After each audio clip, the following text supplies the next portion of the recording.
নমস্কার, এখন সংক্ষিপ্ত খবর দেখাই, তারপর বিশদে যাব।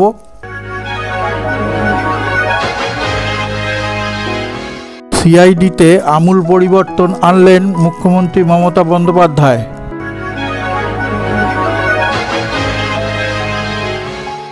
এভাবে জামিন হয়, পার্থকে নিয়ে মন্তব্য সুপ্রিম কোর্টের। সিন্ডের মান ভাঙালো বিজেপি, ফডনবিসই মুখ্যমন্ত্রী মহারাষ্ট্রের।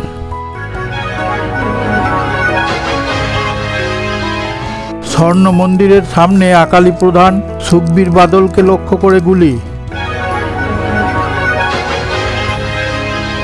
রাহুল প্রিয়াঙ্কাদের গাজীপুর সীমানায় আটকে দিল পুলিশ, যাওয়া হলো না সম্বল।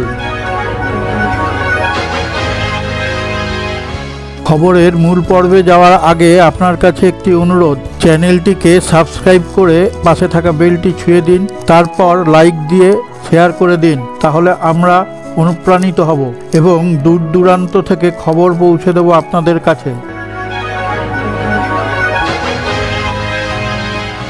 সিআইডিতে আমূল পরিবর্তন আনলেন মুখ্যমন্ত্রী মমতা বন্দ্যোপাধ্যায়। গোয়েন্দা প্রধান রাজশেখরনকে সরালেন।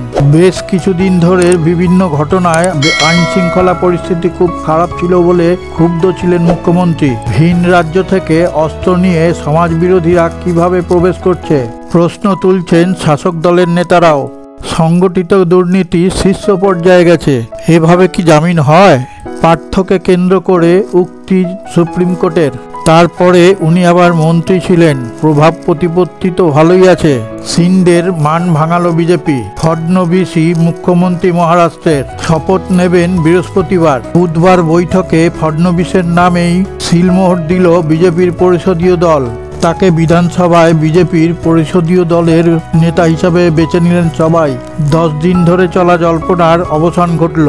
স্বর্ণ মন্দিরের সামনে আকালি প্রধান সুখবিন্দর বাদলকে লক্ষ্য করে গুলি, সেই হামলাকারীকে ধরে ফেলল জনতা।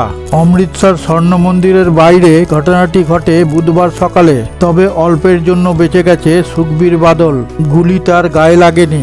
উপস্থিত জনতা আততায়ীকে ধরে ফেলেছেন বলে সংবাদ সূত্রের খবর। রাহুল প্রিয়াঙ্কাদের গাজীপুর সীমানায় আটকে দিল পুলিশ, যাওয়া হয়নি সম্বল, ফিরে এলেন দিল্লিতে। পুলিশ রাহুলদের উত্তরপ্রদেশে ঢোকার অনুমতি দেয়নি। দিল্লি উত্তরপ্রদেশের সীমানায় তাদেরকে আটকে দেয় পুলিশ। দার্জিলিংয়ে বেড়াতে গিয়ে মৃত্যু দমদমের যুবতীর। সান্দাকফু ঘুরে টুংলিংয়ে নেমে অসুস্থ হয়ে পড়েন ওই যুবতী। মৃতার নাম অঙ্কিতা ঘোষ। সামনেই একটি হসপিটালে নিয়ে যাওয়ার পর ডাক্তাররা দেখে বলেন উনি মৃত। ভিডিওটি দেখে কেমন লাগলো তা কমেন্টে জানাবেন। আমরা আপনাদের জন্য সব সময় আছি।